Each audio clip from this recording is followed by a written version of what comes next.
On the 28th of June 1914, whilst on a state visit to the Bosnian capital of Sarajevo, Archduke Franz Ferdinand, the heir to the Austro-Hungarian throne, and his wife Duchess Sophie were shot and killed as their motorcade travelled through the city's streets. The perpetrator, Gavrilo Princip, was a member of a revolutionary organisation known as Young Bosnia, which had sought to free Bosnia from Austria-Hungary's vast empire.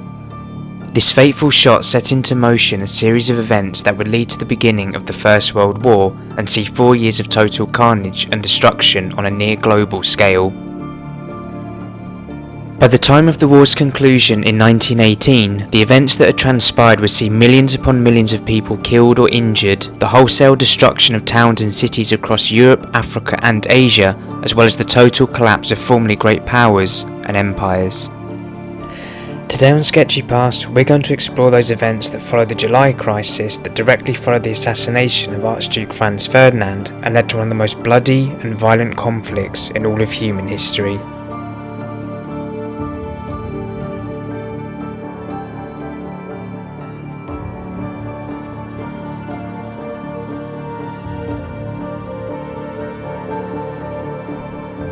After the initial shock of the assassination, accusations and blame for the murder began to spread quickly across the Balkans.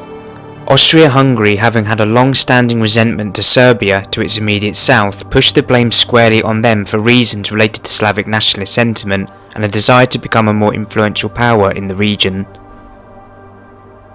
Serbia initially responded to the Austro-Hungarians with condolences for the fallen Duke and launched a brief internal investigation into the event.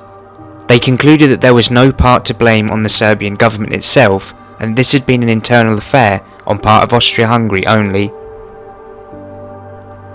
While there is some debate among historians if Serbia's government or members from within it were really involved in the assassination, it certainly was true that some Serbian nationalist publications and activists openly celebrated the murder as a step towards Bosnian liberation from Austria-Hungary. The Imperial Council in Vienna gathered to discuss the response to the assassination, with a split in opinions over whether Austria-Hungary should declare war or try to alleviate the situation by resolving the matter on diplomacy.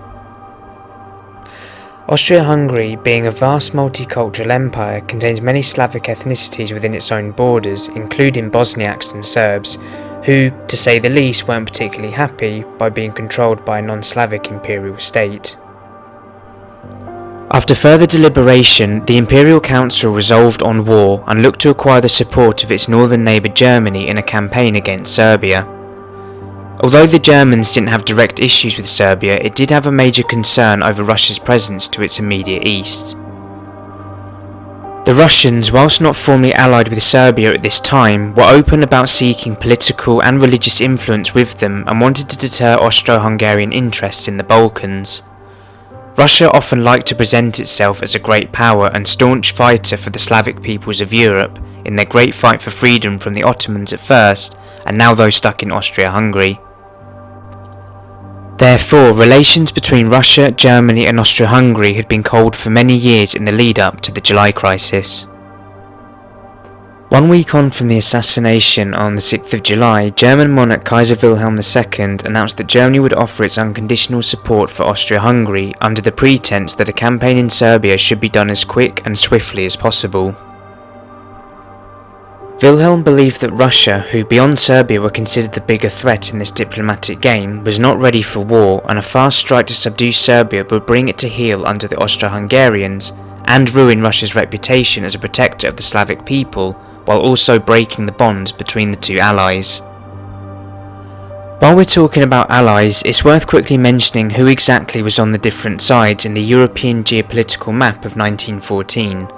The first of the two major blocs that had formed was the Triple Alliance of Germany, Austria-Hungary and Italy, and the second the Triple Entente, consisting of Russia, France and Britain. The preferred outcomes of the July crisis differed both between the two power blocs as well as amongst the members themselves within the same alliance. France and Britain favoured diplomatic resolution and preferred to keep the war local if talks between states failed, whereas Russia favoured risking a greater war if necessary to prove their steadfast approach at helping their ally Serbia and maintaining their protector status, as well as piquing their own interests in dominating maritime trade along the Turkish Straits. France did note, however, that should a Greater War come to fruition, that they would consider joining Russia, and while the Greater War was unpopular in Britain, they too considered joining should their naval interests be threatened by Germany. As for the Triple Alliance, a local war was favoured between Austria-Hungary, with German support, and Serbia to end the perceived threat of Slavic nationalism and ultimately respond to the assassination of whom Austria-Hungary fully blamed. The alliance's third member, Italy, had so far provided no indication of support for its other allies should war happen in the Balkans. A day later, on the 7th of July, Austria-Hungary resolved to deliver an ultimatum to Serbia in which all terms stated within it were to be agreed upon or face a military response and effectively a declaration of war. However, at this time the government within Austria-Hungary wasn't quite united on the demands of the ultimatum and how harshly it should be designed to punish the Serbs over the 28th of June assassination. After days more of deliberation both within the Imperial Council and with their allies in Germany, the Austrians drew up the finalised version of the ultimatum on the 19th of July. The next few days between the 20th and the 23rd of July saw a state visit between France and Russia, which concluded with France confirming their steadfast unity with Russia should they be considering to assist their ally Serbia in an Austro-Hungarian campaign. As the state visit between France and Russia ended on the 23rd, Austria-Hungary delivered its ultimatum to Serbia, giving a 48-hour deadline to accept all 10 of its demands. As stated before, this ultimatum was deliberately designed to be as harsh as possible, with one example being Clause 5, which stated the Serbs should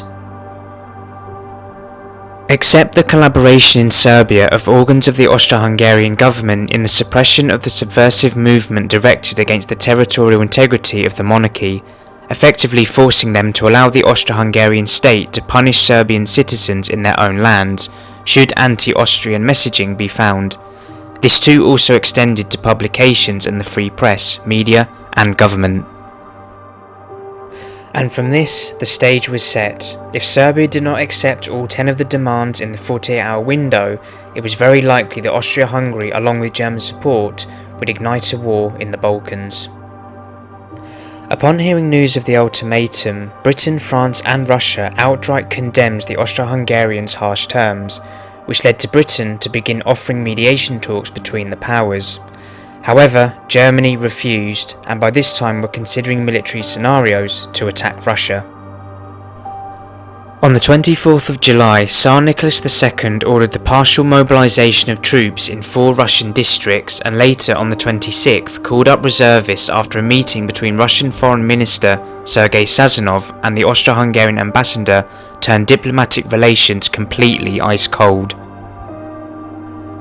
The same day that Russia began their partial mobilization on the 24th, diplomatic relations between Serbia and Austria-Hungary completely broke down and both began their own general mobilization a day later on the 25th. Serbia's reply to the ultimatum came on the 25th of July, where they had agreed to most of the terms despite the exceptionally harsh demands from Austria-Hungary. However, crucially, they could not agree to suppress newspaper publications or media expressing anti-Austro-Hungarian sentiment, as this would mean government intervention in the free press. In addition to this, they also refused to allow Austro-Hungarian personnel on their territory to commence their own investigation into the June assassination. And so, with Serbia unwilling to accept all of the demands, there was only one answer left in the eyes of the Austro-Hungarians. On the 28th of July 1914, Austria-Hungary officially declared war on Serbia. In the early hours of the 29th of July, SMS Bodrog of the Austro-Hungarian Danube Flotilla began its bombardment of the Serbian capital Belgrade at approximately 1 AM local time. As panic unfolded at this new dangerous stage in the crisis across the European continent, the 2 Russian and German monarchs, who were third cousins, started to exchange desperate telegrams to one another, pleading for the other to back down from further escalation. Britain, by this point, fearing the worst, had finally taken a more active role in diplomatic talks and asked for mediation once again with Germany, who only responded by requesting that they stay neutral if French possessions were not touched.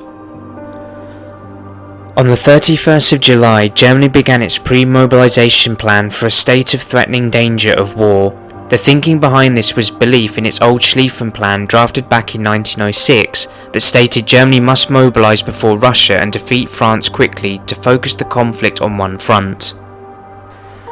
During the same day, Germany requested for Russia to halt its own mobilization plan whilst also alerting Austria-Hungary to prepare for war with them. In attempts to avoid a larger war breaking out, Germany had requested for a halt in Belgrade plan in the Austro-Hungarian-Serbia campaign as a way to continue diplomatic negotiations whilst limiting the scale of the war. This, however, was outright rejected by the Imperial Council in Vienna. A day later, on August the 1st, France began the mass mobilization of its own troops, as did Germany just 30 minutes later. Kaiser Wilhelm II ordered that German troops should act according to the Schlieffen Plan and march westwards towards the Low Countries. In the meantime, the Russians responded to the German request a day prior, informing them that they would not halt their mobilization program, and thus without further hesitation, Germany declared war on Russia. With the severity of the crisis dragging more and more countries into a state of war, Britain informed Germany that it may still remain neutral if they halt a potential attack on France, as at this point the German westward mobilisation towards the Low Countries was unknown to the Triple Entente powers. Kaiser Wilhelm requested to German Chief of Staff Helmut von Moltke that German troops should halt for the time being, but the response to this was dire, in which Moltke replied that the mobilisation was now impossible to stop. Despite the Kaiser's anger at being ignored by his Chief of Staff, his position on Britain was that they weren't being clear enough in their stance on neutrality, and thus reversed his initial order, so that now German troops were to invade Belgium en route to France in accordance with the Schlieffen Plan strategy. On the 2nd of August, Britain informed France that it would block German naval access into the English Channel, as well as uphold Belgium's neutrality, from which any violation of this would be a decree for its entry into the war. During the same day, the German government forwarded a telegram to Belgium proposing of a false flag operation from France to invade their territory, and that to avoid this, Germany must occupy Belgium themselves. Any resistance to their troops entering their territory would be viewed as hostile and Belgium would be considered an enemy. The reply from the Belgian government arrived swiftly and completely rebuked the notion of a sudden French invasion, and that they would be prepared to fight a German incursion into their territory. On the same day, Italy declared itself neutral from the Triple Alliance, but as for the tense situation between Germany, France and Belgium, this would finally have an answer, as on the 3rd of August, Germany declared war on France and a day later did the same to Belgium. Upon the exhaustion of all its diplomatic means remaining, the last of the Triple Entente powers, Britain, who had spent the majority of the previous weeks either trying to resolve things through diplomacy, keeping the war localised in the Balkans, or announcing that it may possibly remain neutral if certain conditions were met, were now left with little choice. On the 4th of August 1914, Germany moved their forces into Belgium and began their attack on the city of Liège. With news reaching London of the invasion, Britain declared war on Germany, and the final pieces of the move from crisis to world war were now fully in motion. The Triple Alliance and the Triple Entente had now fully reached their crossing of the Rubicon moment, having passed the point of no return. By the time of this new war's conclusion 4 years later, over 20 million people would be dead and the geopolitical map of the world would be forever changed.